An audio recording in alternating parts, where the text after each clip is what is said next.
আল্লাহ ছাড়া রিজিক দাতা নেই, আল্লাহ ছাড়া সুস্থতা দাতা নেই।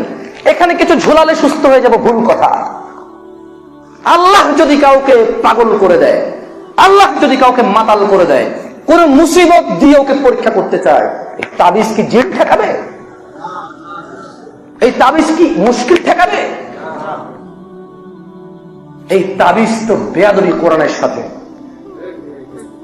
রাগ করিয়েন না আপনারা, বলবেন যে জামশেদ ভাই এতক্ষণ ঠান্ডা কথা বলছেন, খুব দারুণ লাগছে। সেই দেখেন,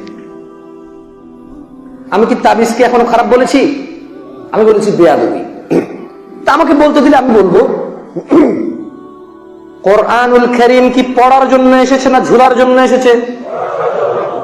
কোরআনুল কারীম পড়ে জীবন চলবে নাকি কোরআনুল কারীম তাবিজে ঢুকে ঝুলবে? আচ্ছা, কোরআনুল কারীম এখানে রাখা আছে, উপরে রাখা আছে, এতে কি কোনো অসুবিধা আছে? তাহলে ঝুলবে কি কোনো অসুবিধা ছিল? দেখেন, রাসূল সাল্লাল্লাহু আলাইহি ওয়াসাল্লাম তো বলেছেন, মান তাআল্লাকা তামিমা ফাকাদ আশরাকা, যে তাবিজ ঝুলানো সে শিরক করলো। এটা না হয় বুঝলাম, ঠিক আছে, আপনার এটা খারাপ লাগে শুনতে, আপনার এটা কি লাগে? তো আমি এটাকে, এটা হাদিস, আমি তো অস্বীকার করতে পারি না। এটাই আমার আকীদা, এটাই আমার আকীদা, যে কোরআন মানুষ পড়বে, সে অনুযায়ী চলবে, আল্লাহ শিফা দেবে, আল্লাহ রক্ষা করবে, আল্লাহ জান্নাত দেবে ইনশাআল্লাহ। আচ্ছা, তাহলে আপনি যেহেতু রাগ করেন, আপনি বলেন যে খারাপ কি দিছে? কুফরি কিছু তো লেখে নাই, সূরা রহমান লিখছে, সূরা ইয়াসিন লিখছে, খারাপ কি? তাহলে আমরা হাদিসটাকে তো আর অস্বীকার করতে পারি না, এটা তো হাদিস। তাহলে ঠিক আছে, আমরা এটাকে একটু এক সাইডে রাখলাম। কোথায় রাখলাম? তর্কের খাতিরে। কিসের খাতিরে?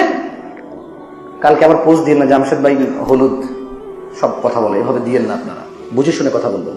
ও তো বুঝতেছে না, ও হাদিস বোঝে না, ও মানতে নারাজ। ওর কথা 40 বছর খতিব খুতবা দেয়, 50 বছর বুখারী পড়ায়, তাবিজ লেখে, উনি কি না জেনে লেখে?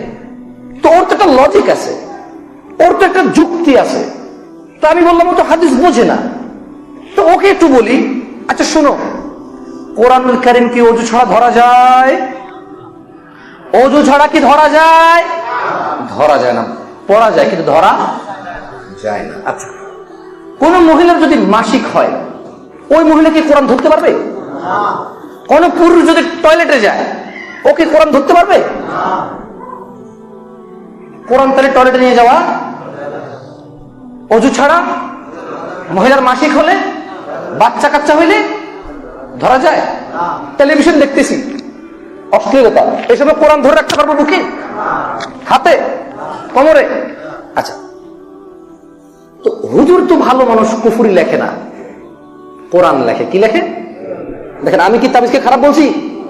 আমি তো বললাম যে আপনি যেহেতু বোঝেন না, ঠিক আছে, আমি তর্কে গেলাম না, হাদিস তো আপনি বোঝেন না। আচ্ছা, আপনি হাদিস বোঝেন, এটা জাল হাদিস, এটা ওহাবি হাদিস, ঠিক আছে, তাহলে আমরা হাদিস নিয়ে আর কথাই বললাম না, যেহেতু এটা আপনার কাজের না। যেহেতু হাদিস এটা আপনার কাজের না, এটা আপনার কাজে আসে না, এটা আপনার মতো না, এটা আপনার মনের সাথে যায় না, এটা আপনার বুঝে আসে না, তাহলে এটা তো বাদ। এটা কি, এটা কি আর আছে? তাইলে আমার জন্য স্টিল আছে, কিন্তু আপনার জন্য তো এটা নাই, যেহেতু এটা কাজে আসে না। আচ্ছা, তাহলে একটা কথা বলি আপনাকে ভাই, কোরআনুল কারীম কি ঋতুবতী মহিলার কোমরে ঝোলার জন্য এসেছে? হুজুর তো ভালো মানুষ, সূরা রহমান লিখে কোমরে দিয়ে দিয়েছে মহিলার। কেন? মহিলার বাচ্চা হবে, আসর যাতে নষ্ট না করতে পারে, শয়তান যাতে নষ্ট না করতে পারে, কোমরে দিয়ে দিয়েছে, মহিলার বাচ্চা হবে। যেদিন মহিলার বাচ্চা হয়, সেদিন আগেরটা তো থাকে সূরা রহমান, নতুন আরো 2টা আইনা দেয়, দেয় নাকি না দেয়? আমি কি খারাপ বলছি? দেওয়া উপকার পাইলে দিবেন, সমস্যা কোথায়? আচ্ছা, একটা প্রশ্ন করি আপনাদেরকে, আল্লাহর এই কোরআন, আল্লাহর এই কথা পাহাড় নিতে চাই নাই। কে নিতে চাই নাই? পাহাড় নিতে চাই নাই। আপনি মানুষ, আমি মানুষ, আমরা নিয়েছি। তিনি আমাদের জন্য এটা বৈধ করেছেন পড়ার যে কোনো সময়, কিন্তু ধরার জন্য পবিত্রতার একটা শর্ত দিয়েছে। আপনি হুজুর যে ভালো মানুষ, হুজুর কিভাবে সূরা রহমানের মতো একটা সূরা ঋতুবতী মহিলার কোমরে দেয়? এটা সূরা রহমান না? মহিলার টয়লেটে যায় না? আপনি আপনার স্ত্রী সহবাস করেন না? তো সূরা রহমানটা কোথায় বলেন তো? সূরা রহমানটা কোথায় বলেন? এটা শিরক আপনি বুঝতেছেন না, এটা বেয়াদবি যেটা বুঝতেছেন, এটা কত বড় অন্যায়। মুহাম্মদ সাল্লাল্লাহু আলাইহি ওয়াসাল্লামের চেহারা যদি কেউ ব্যঙ্গ করে, আপনারা রাস্তায় মিছিল করেন, মিটিং করেন।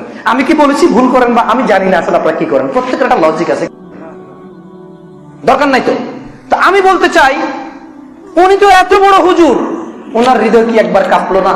সূরা রহমান আর সূরা ইয়াসিন একটা মানুষের এখানে লাগাই দিল, সে এক ওয়াক্ত নামাজ পড়ে না, টয়লেটে যায়, স্ত্রীর সাথে ঘুমায়, হুজুর কি হৃদয়টা কাঁপলো না? হৃদয়টা কি কাঁপা উচিত ছিল না?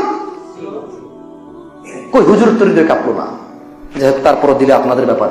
ওই যে আগেই বলেছি, ওমা আলাইকা আল্লা ইয়াজ্জাক্কা, যদি কেউ নসিহত পাওয়ার পরে না মানে, নসিহত দাতার কোনো ক্ষতি নেই, নসিহত দাতার কোনো ক্ষতি নেই। আশা করি আপনারা বুঝতে পারবেন ব্যাপারটা। যাই হোক, আপনাদের এখানে খুতবা চলে কটা পর্যন্ত আমি জানি না কিছু। দিনী ভাইরা, সময় কম।